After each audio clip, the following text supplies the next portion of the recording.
sommes de retour en direct dans cette édition du 15 mars 2024. Merci beaucoup, si vous nous rejoignez à l'instant, merci beaucoup pour votre fidélité. Désormais, vous l'avez bien compris, vous l'avez bien vu, il est l'heure de retrouver notre duo Helvète. Je pense à James Détoiti et Thomas Veillet pour le duo MacTech. Bonjour, messieurs. Bonjour. Bonjour, salut Antoine. Merci de mes invités.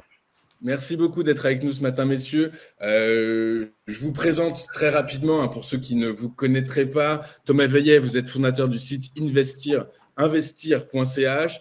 James Détoiti, vous êtes connu également sous le pseudo le loup de Zurich, pardon. Vous êtes coprésident de l'association suisse de l'analyse technique et également tous les deux, messieurs, vous êtes membres fondateurs de la Woos Academy.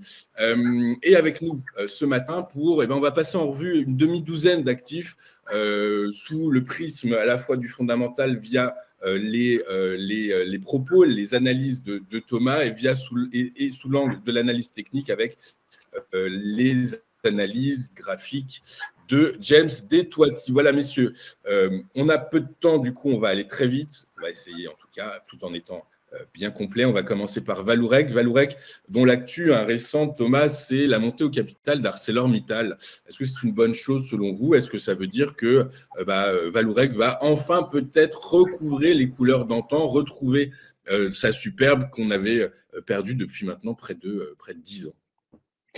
La couleur d'antan, ça va être difficile à dire si elle va les retrouver. En tous les cas, elle devrait remonter. L'entrée au capital d'un actionnaire comme ça, c'est très, très important de toute manière. Et évidemment, on est toujours dans le côté spéculatif. On se dit forcément, ils vont se faire racheter. Et c'est ce que tout le monde a dans la tête à terme. Donc oui, elle devrait être appelée à monter encore quelques temps. Après, le fondamental, c'est autre chose. Mais on va dire que dans cette direction, oui, la hausse, elle devrait être attendue. C'est presque un coup sûr, j'ai envie de dire, mais j'ai l'impression qu'il y a des gens qui savaient pas mal de choses avant que ça commence à monter.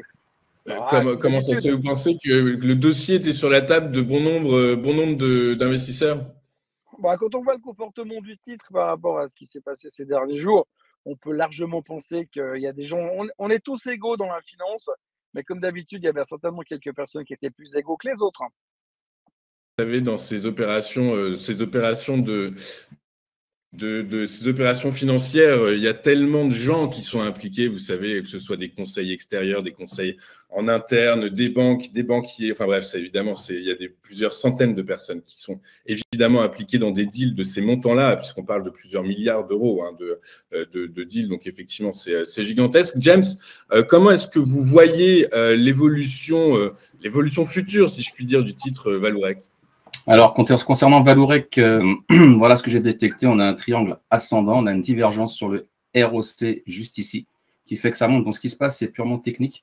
Ce qui pourrait se passer, donc comme je rappelle, un triangle ascendant, on reporte ce segment-là ici à la cassure et on pourrait aller chercher les 25,44 €. D'accord? Là, en target, on a la moyenne mobile exponentielle 200.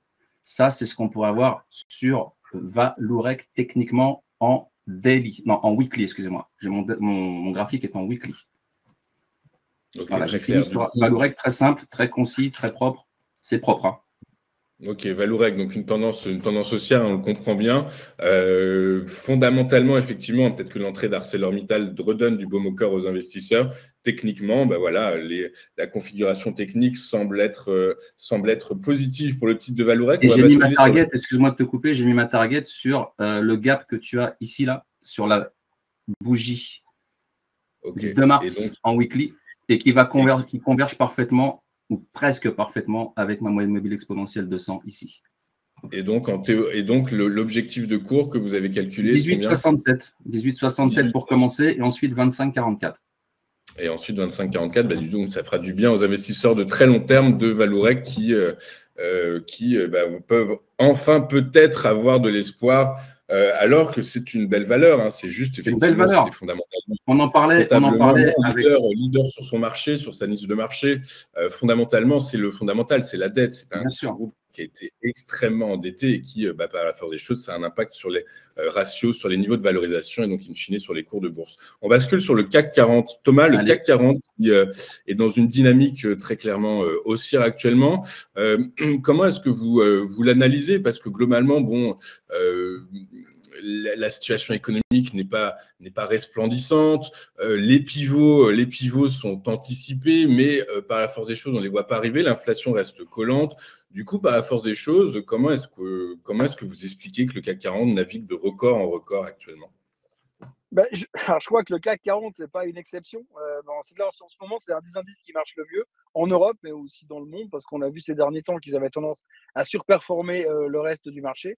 Par contre, ce qui est purement et totalement hallucinant aujourd'hui, c'est cette capacité à ne jamais baisser. Comment est-ce qu'on peut analyser ça? Je crois qu'aujourd'hui, l'ensemble du marché a complètement perdu la notion de la réalité des choses, la réalité de la vie. Je ne vais pas vous faire la liste de tout ce qui ne va pas sur cette planète et tout ce qui pourrait ne pas aller sur cette planète, économiquement et socialement. Et de l'autre côté, vous avez les marchés qui continuent à monter, monter et monter encore pour des raisons qui sont parfois délirantes, puisque maintenant, aujourd'hui, finalement, si on réfléchit, on a basé cette hausse sur les attentes de baisse de taux qui devaient arriver en mars, qui devaient arriver en mai, qui devaient arriver en juin. Et puis depuis hier, on se demande si ça arrivera vraiment en juin. Alors les marchés sont hyper forts. Les tendances sont clairement à la hausse, comme le disait l'intervenant d'avant et comme va certainement le redire James. Mais l'un dans l'autre, aujourd'hui, ce qui est complètement hallucinant, c'est qu'on a ces montées verticales qui sont à la limite du délirant. Mais simplement, aujourd'hui, personne n'a envie de rater le train, tout le monde veut avoir des actions. Et puis, quand vous avez l'outrecuidance de venir et dire attention, il y a quand même 2-3 choses qui ne vont pas, parce qu'il ne faut pas oublier que dans les chiffres qui sortent aujourd'hui, on ne prend que ce qui est bien, mais on ne veut pas voir ce qui ne va pas bien. À un moment donné, il peut y avoir un retour à la réalité qui pourrait être délicat. Ça, c'est le sentiment que j'ai, mais je ne suis pas le seul à avoir ce sentiment, sauf qu'aujourd'hui, ça baisse pas, ça ne baisse pas. Et pourquoi? Simplement parce qu'il y a une espèce d'aspiration haussière et tout le monde a toujours une bonne raison de continuer à acheter. C'est pour ça que ça ne s'arrête pas. Très probablement aussi que le marché est actuellement un marché de contraintes techniques et donc du coup par la force des choses, on assiste plutôt peut-être que la hausse, vu que la hausse ne se fait pas sur des raisons fondamentales, peut-être qu'elle se fait sur des raisons techniques et en l'occurrence peut-être des rachats de short parce que pendant longtemps, en début d'année, on a entendu le discours de certains analystes, commentateurs, etc. mettre en garde contre le recul de l'indice, qui était une probabilité que certains jouaient très clairement. Du coup, par la force des choses, ils se sont plantés, ils ne sont pas tout seuls. Du coup, on assiste peut-être à des rachats de shorts qui mécaniquement fait augmenter les cours. James, comment est-ce que vous voyez ça, vous, techniquement? Est-ce qu'effectivement, il y a une crainte qu'on pourrait avoir sur un repli de l'indice phare parisien? C'est une probabilité qui existe selon vos outils? Alors, avant de commencer, je voudrais saluer l'intervention de mon collègue Antoine Quesada, qui a fait une très bonne analyse sur le CAC. Je voudrais juste rajouter 2-3 choses. Donc, je vous ai tracé les gaps ici en bleu électrique qu'on pourrait aller chercher. Ce n'est pas ouf, on est sur des 7800, 7671, 7461, 7317. D'accord? On a un ROC qui est divergent. Donc, faites attention, il peut y avoir du corrigement sur cette valeur. Il a bien annoncé, il a bien dit qu'on avait une étoile filante ici. Que le niveau que lui a détecté était autour des 8300, moi je suis plutôt autour des 8286 en traçant de manière chartiste un drapeau ascendant. Ici, donc on reporte, comme je vous ai expliqué, on reporte ce segment ici et on va chercher à peu près les 7286, on va dire, les 8286, 8300, on va dire. En outre, il a parlé des bandes de Bollinger, on peut avoir une réintégration des bandes de John Bollinger, d'accord, et aller chercher ici la ligne de base qui se situe parfaitement sur mon graphique autour des 7970. Que dire de plus sur le CAC? Comme tous les indices, comme je dis la dernière fois dans votre émission, on n'est pas sur des niveaux historiques, on est sur des niveaux hystériques. D'accord? C'est complètement fou, c'est complètement débile ce qui se passe. Le marché est suracheté, ce n'est pas grave. Ce que je peux préconiser, et je rappelle que ceci est de l'information et de l'éducation, ce n'est pas un conseil. Trader comporte des risques et vous êtes responsable de vos trades. Ce qui serait sympa de faire, c'est une stratégie d'option, si vous pouvez le faire. Achat de put, expiry, échéance autour du mois de mai ou autour du mois de juin. Et là, si le marché dégueule, comme on dit vulgairement dans le métier, on pourrait aller chercher des niveaux très bas, donc les 7300, voire les 7500. C'est pas ouf et c'est possible. Voilà mon analyse sur le CAC. On verra si ces prémonitions, d'une certaine façon, se réalisent. C'est technique, hein. C'est technique, Louis-Antoine. Non, mais effectivement, oui. Après, moi, vous savez, je suis totalement même un néophyte. Du coup, quand je regarde votre graphique, de façon extrêmement basique et simpliste, mais je vois une flèche verte et 2 flèches rouges, je me dis qu'il y a quand même une probabilité que ça aille vers le haut encore, quand même. Oui, il y a encore un petit bout d'honneur qu'on peut faire autour des 7300, comme l'a dit Antoine. Mais je rappelle, et comme le disait Antoine, que l'analyse technique, et nous on a ce slogan-là, charts never lie, les graphiques ne mentent pas. D'accord? Donc à court terme, moyen terme ou long terme, on ira chercher ces niveaux. Voilà, là c'est juste du FOMO, c'est juste de l'euphorie. L'analyse technique, elle est importante sur les marchés. Il n'y a pas que la macro. Et les graphiques ne mentent pas, vous le verrez. Le marché nous donnera raison. Effectivement, et du coup, vous pouvez nous donner un horizon de temps à peu près globalement, James? Non, aucun. Non, je ne suis pas Madame Irma, je ne vous donnerai aucun horizon de temps. Je vous dis juste que techniquement, il y a de fortes probabilités qu'on aille chercher ces niveaux à moyen terme ou à long terme. Donc, pour se protéger, pour se couvrir, on a ce qu'on appelle les options. Donc, si on achète des puts, on est vendeur. On parie sur la baisse. D'accord? C'est le moment de parier sur la baisse. Et on se couvre parce qu'on connaît déjà son risque. On met un billet de 500 ou de 1000 euros dans le pot, on gagne ou on perd. Si on gagne, on peut faire 3 fois la mise, beaucoup plus même. C'est ça la stratégie. C'est intéressant de se retrouver à nouveau. Donc, vous nous avez donné quand même, malgré vous, un horizon de temps. Vous avez dit fin juin, globalement. Oui, fin mai, fin juin. Ah, il va y avoir, de toute façon, vous l'avez signalé, c'est 4 sorcières. On a la 4 sorcières. On a Powell qui parle la semaine prochaine. Ça risque de corriger parce qu'il va venir à la tribune et puis il va dire quoi? Il va dire bah non, je baisse pas les taux. Bah voilà. Ils veulent juste l'entendre en fait. Ils veulent juste l'entendre de sa bouche. Je baisse pas les taux. Et là, écoutez, on verra. Donc, c'est le 20 mars prochain, la réunion de la Fed. On va basculer sur le S&P 500. Thomas, le S&P 500, pareil, enchaîne record sur record. Alors là, effectivement, c'est sur fond d'espoir que la Réserve fédérale américaine baisse ses taux directeurs, enfin anticipe, fasse son pivot, initie son pivot. A priori, ce serait fin juin. Ceci étant, à la vue des données qui ont été publiées hier, que ce soit les ventes au détail ou les prix à la production aux États-Unis, l'économie américaine ne semble pas prendre la direction d'un pivot à court terme. Vous avez raison, mais c'est un peu le même discours que sur le CAC 40. Hein. Finalement, aujourd'hui, on se rend compte petit à petit, si on fait juste un retour dans le passé, on se rend compte que au mois d'octobre, fin octobre, début novembre, on s'est dit ok, on peut monter parce que les taux vont baisser. Et depuis, on vit sur ce scénario qui, pour l'instant, ne se réalise pas. Et comme je le disais tout à l'heure, on est en train de repousser les dates. Vous l'avez dit très justement, en juin, a priori, ça devrait baisser. Mais quand on voit les chiffres de l'inflation cette semaine, ça montre que l'inflation repart. On a vu les chiffres du PPI hier qui montraient encore plus que le PPI, on sait que c'est avant-gardiste, c'est un leading indicator, donc ça indique que le prochain CPI sera probablement encore un peu trop élevé. Entre deux, vous avez le pétrole, mais on y reviendra après, qui est en train de casser à la hausse, donc l'énergie qui casse à la hausse. Donc il y a pas mal de choses qui arrivent pas dans la bonne direction, on va dire un vent de face. Et aujourd'hui, il y a même des gens qui commencent à se dire on est passé de 6 à 7 baisses de taux en 2024 à 3 maximum. Certains commencent à dire 2. Et il y a déjà des voix qui s'élèvent pour dire on ne baissera pas les taux en 2024. Et la problématique, c'est ça. C'est que si tout d'un coup, on commence à l'admettre, on ne baissera pas les taux, on va admettre aussi que le scénario de hausse qu'on a vécu depuis le mois de novembre, il est en grande partie faux. Alors après, on dira oui, mais c'est l'intelligence artificielle, mais ça ne suffira pas pour justifier des 35% de performance sur des indices globaux aux États-Unis ou ailleurs. Oui, effectivement, c'est Christian Parizeau hier chez nous à qui on posait la question de savoir si effectivement ce qu'il pensait de ce qui bruisse actuellement dans la sphère financière, qui est que potentiellement, probablement, la Fed ne ferait pas son pivot, n'effectuerait pas son pivot en 2024. Il disait, Christian Parizeau, un président d'Altair Economics, donc une vraie sommité économique, nous disait que ce serait peu probable que la Fed ne baisse pas ses taux, mais par contre, elle ne le fera pas, elle les baissera, mais dans une proportion qui sera beaucoup moindre que ce qu'anticipent les marchés, c'est-à-dire quasiment à la marge, en fait, en réalité.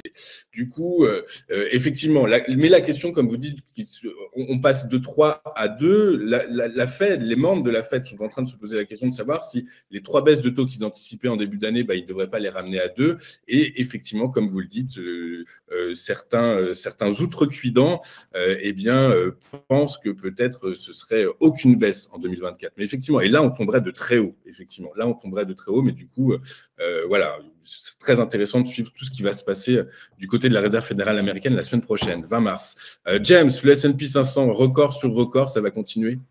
On va voir. Déjà, je vais juste ajouter que, comme il a dit Thomas, le PPI conforte les chiffres du CPI. Et j'irai même plus loin. Je dirais que si l'inflation monte, peut-être qu'ils augmenteront encore un petit coup. On ne sait pas. On ne sait pas, on ne sait jamais. Moi, je suis plus, je suis sur rien du tout. Je suis plus sur la technique. Donc, techniquement, maintenant, je vais revenir sur la technique. On a un biseau ascendant. On a eu plusieurs tentatives de cassure qui n'ont pas été faites. Si on casse, on pourrait aller chercher ce niveau-là qui converge avec la moyenne mobile exponentielle 50, les 4966, 4986. D'accord. Ensuite, on pourrait descendre beaucoup plus bas parce qu'un biseau ascendant, quand ça casse sec. Ça casse violemment. D'accord. Et on retourne sur des niveaux beaucoup plus bas. On a toujours cette zone de polarité ici autour des 4500 qui peut être faite. Toujours une forte divergence avec le ROC.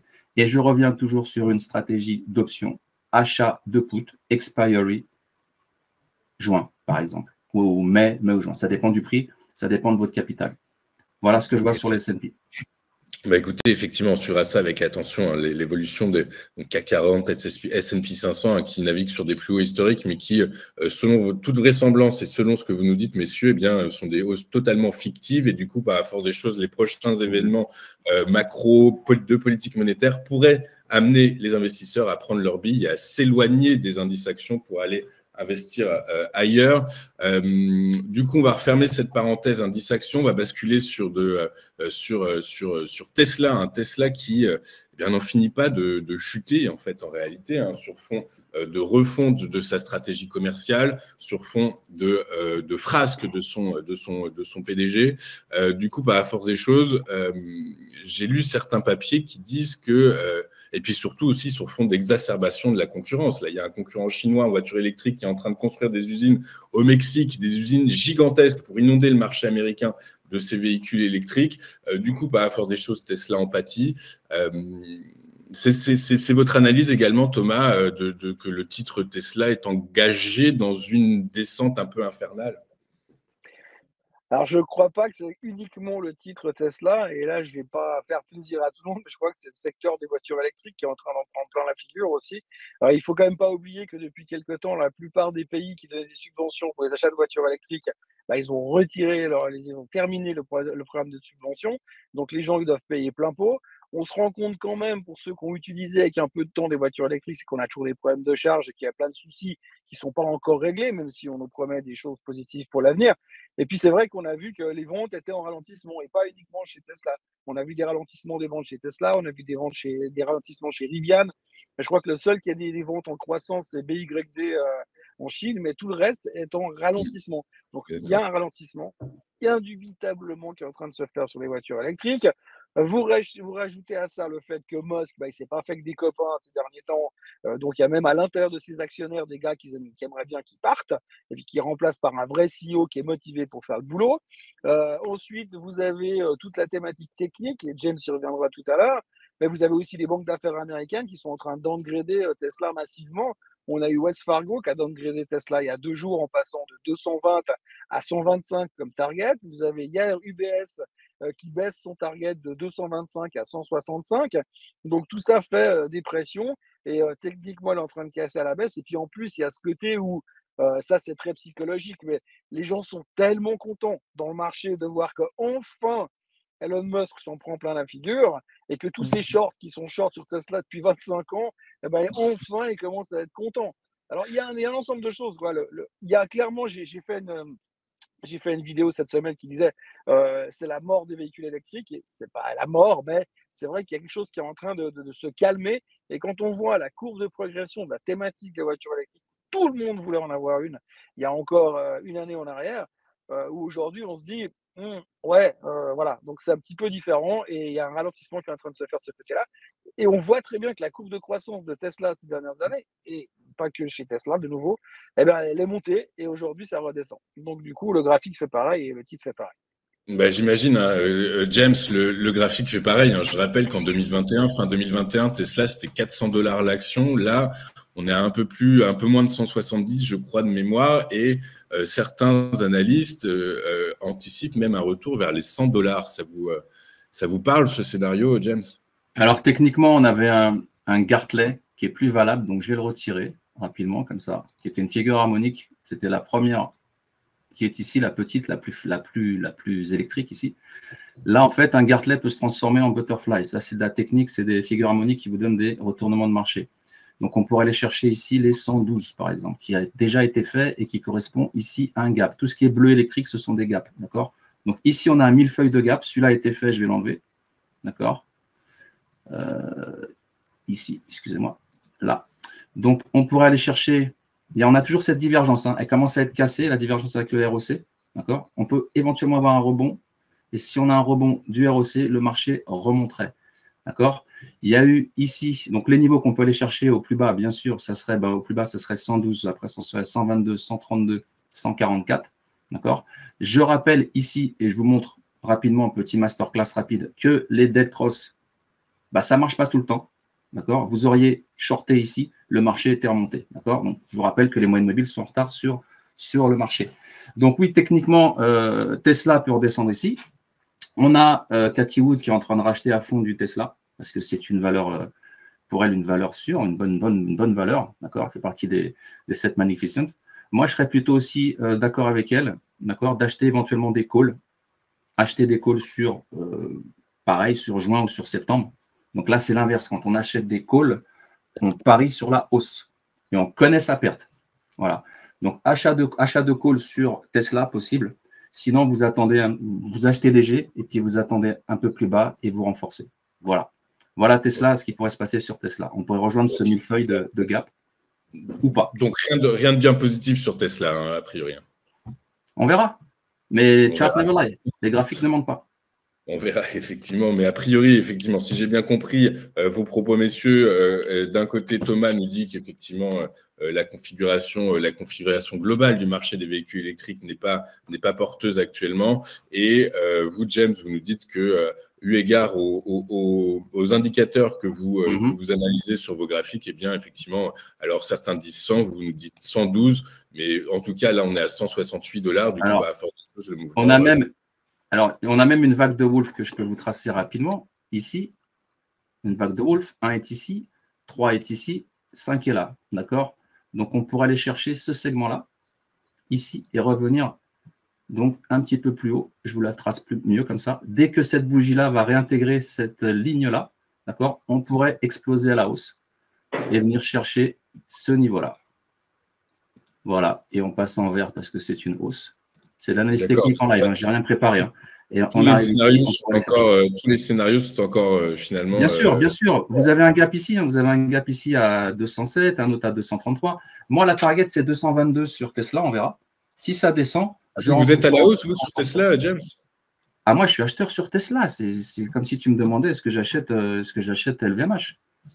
J'ai dit à tout le monde d'acheter LVMH quand c'était à la CAF, quand on était descendu à certains niveaux, à 600 balles ou 600 4, on a fait 30% de baisse. Bien sûr que j'achète. Okay.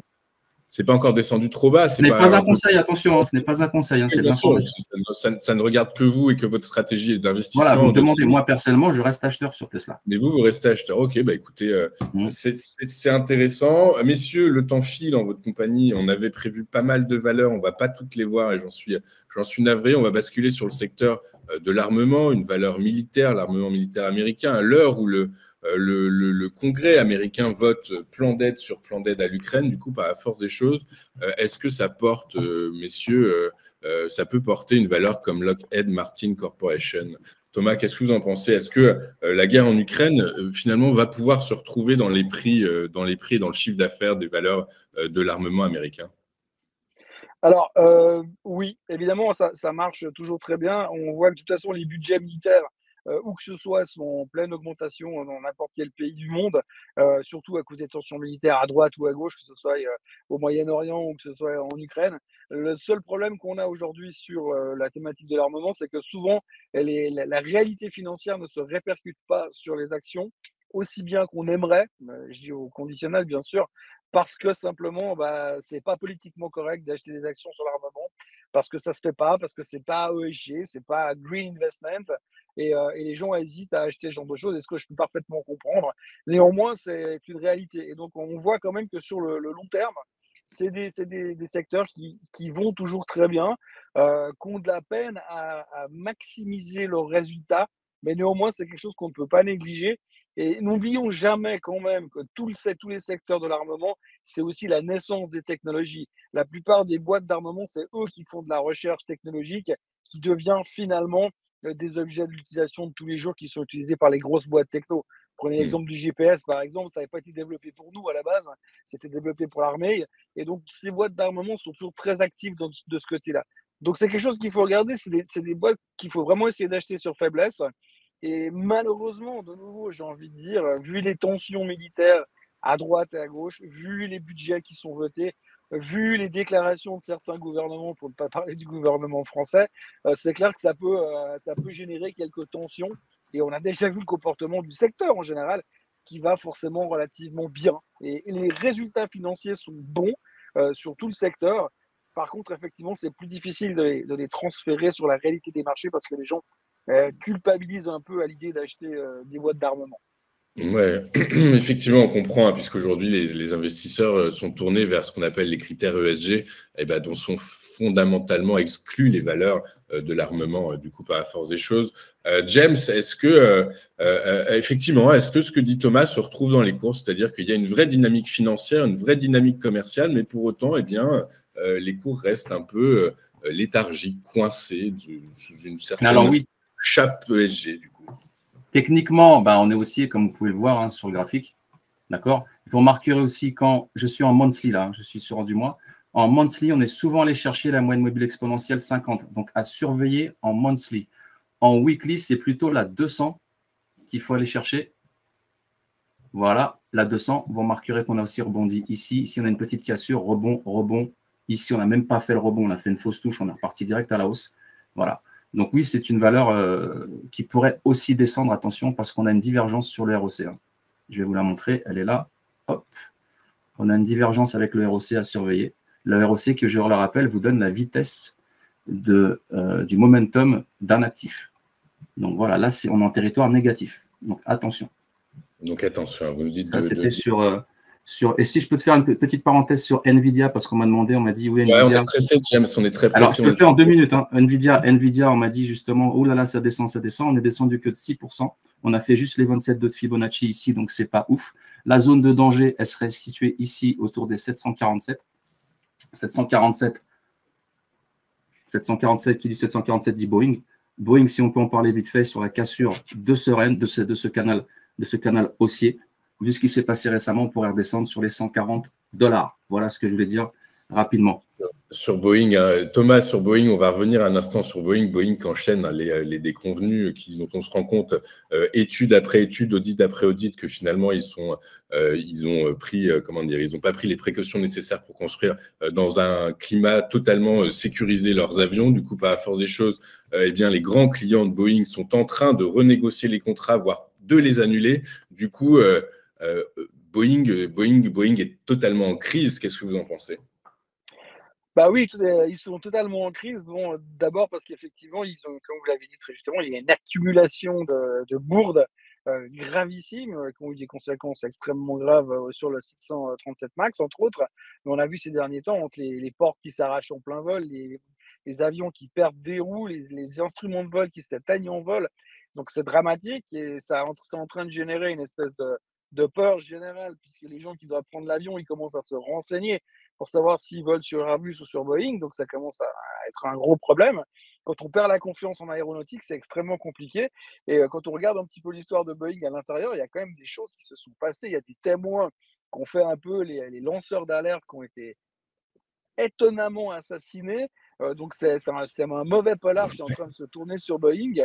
Donc c'est clair que correction, il peut y avoir, et pour retrouver la confiance, ça va être difficile.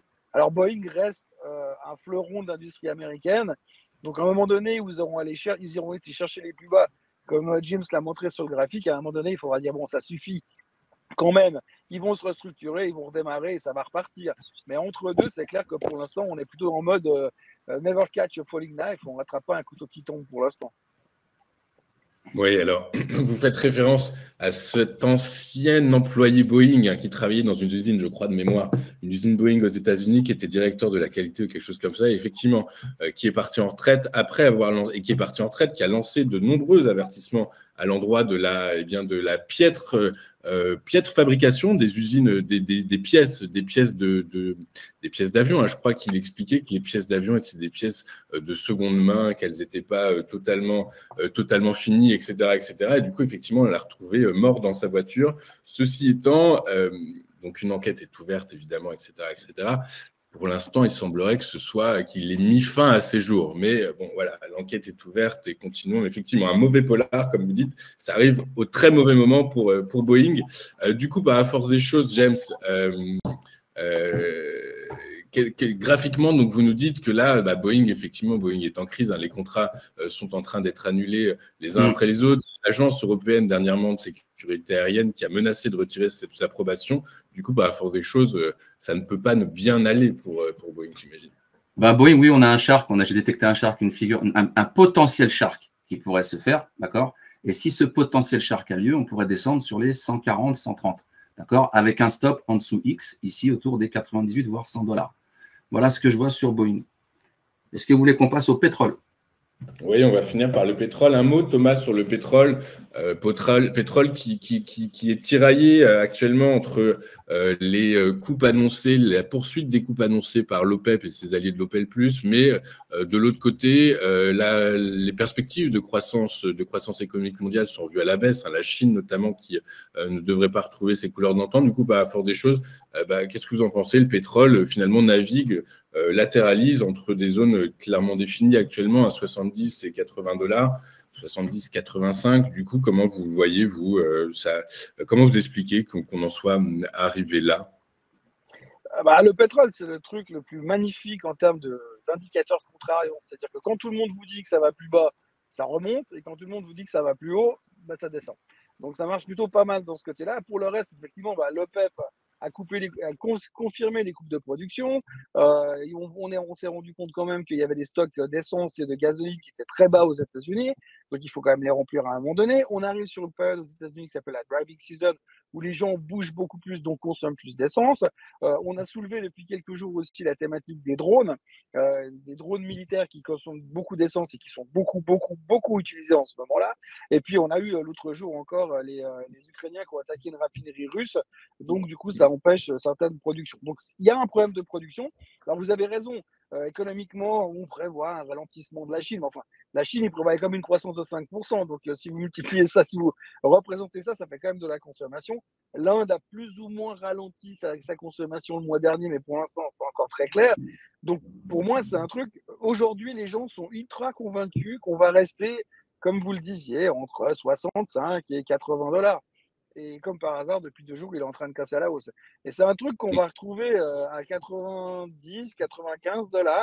Et puis là, vous avez toutes les banques d'affaires américaines qui vont sortir en disant « Ouh là là, cette fois c'est bon, le pétrole il va à 150 ». Et c'est là qu'on va recommencer à baisser. C'est un peu comme ça que j'analyse pour l'instant. Hein. C'est un peu comique, mais c'est la réalité malheureusement. C'est effectivement un peu ce qu'on a vu la dernière fois, hein, quand le pétrole atteignait les 100 $. Alors c'est Goldman Sachs, hein, pour pas les citer, qui ont un département. C'est pas leur département recherche, c'est leur département marketing, leur département communication, mais qui pondent des notes complètement extravagantes à chaque fois. Et en plus, très souvent, le scénario qu'ils anticipent se réalise pas. Du coup, par la force des choses. En tout cas, ce qu'on comprend, c'est que ça permet de faire parler d'eux. James, du coup, oui, 95 $, c'est une cible cohérente en analyse. C'est hyper cohérent. Le butterfly, il est toujours valide. On est toujours en mode yes papa, on est en train de monter. Là, ici, j'ai repéré, à la cassure du range, je vous ai tracé un triangle, excusez-moi, un drapeau, excusez-moi, ascendant, d'accord. Donc, j'ai reporté ce segment ici, Donc, on pourrait aller chercher les 83, 88 pour commencer. Puis ensuite, on pourra venir chercher le point C ici, là. C'est ce qu'on fait souvent sur une figure harmonique, hein. Quand vous avez une figure harmonique, on va souvent chercher autour du point C. Donc oui, comme disait Thomas, on pourrait aller chercher les 90, 95. Voilà. Mais après, c'est du mindset. Après, est-ce que les mecs, ils vont se dire, bon, là, c'est un peu trop. Moi, je dirais non. Vu les tensions géopolitiques actuelles entre la Russie, la France et toute l'Europe, on pourrait aller chercher les 135, moi, je dirais. Comme la dernière fois. Vous êtes comme Goldman Sachs, vous, finalement. Ah ouais, moi, je suis plus pour, vu les tensions qui vont se passer, la peur. Bah, la peur tue l'esprit, comme dirait, je ne sais plus quel acteur dans Dune. On pourrait monter sur les 130, 135. Bon, bah écoutez, d'ici là, de toute façon, il y a effectivement les 95 $. Ça peut monter, ça montera de toute façon, quoi qu'il arrive, par palier, du coup, pas à force des choses. Regardons dans un premier temps les 95 $. On en est loin, on est à 81 $. On est quoi, sur le WTI ou le WTI est à 81 $? Ouais, mais ça peut péter n'importe quand. Tu sais, si vraiment il se passe quelque chose au niveau géopolitique et Poutine dit quelque chose, il peut y avoir une quenelle sauce wasabi qui peut monter, hein, sauce wasabi. Hein. Bon, bah écoutez, on verra tout ça avec attention. Merci beaucoup, messieurs, d'avoir été avec nous. Merci à vous. C'est un plaisir de vous avoir sur notre antenne. Je rappelle, Thomas Veillet, que vous êtes fondateur du site internet investir.ch. James Detuati, vous êtes connu sous l'alias Le Loup de Zurich. Vous êtes également directeur général de l'association suisse de l'analyse technique. Swiss Association of Marketing. Président exactement de la Swiss Academy, de l'association suisse de l'analyse technique. Et vous je te ferai un mémo là-dessus la prochaine fois. Ouais, mais la SAMDT, c'est ça en gros. SAMDT, c'est vrai. C'est comme Louis-Antoine. Moi, j'aime surnommer Louis-Antoine LA, le Los Angeles de la finance. Je sais que tu es très bon présentateur. Tu connais bien tes dossiers. Hein.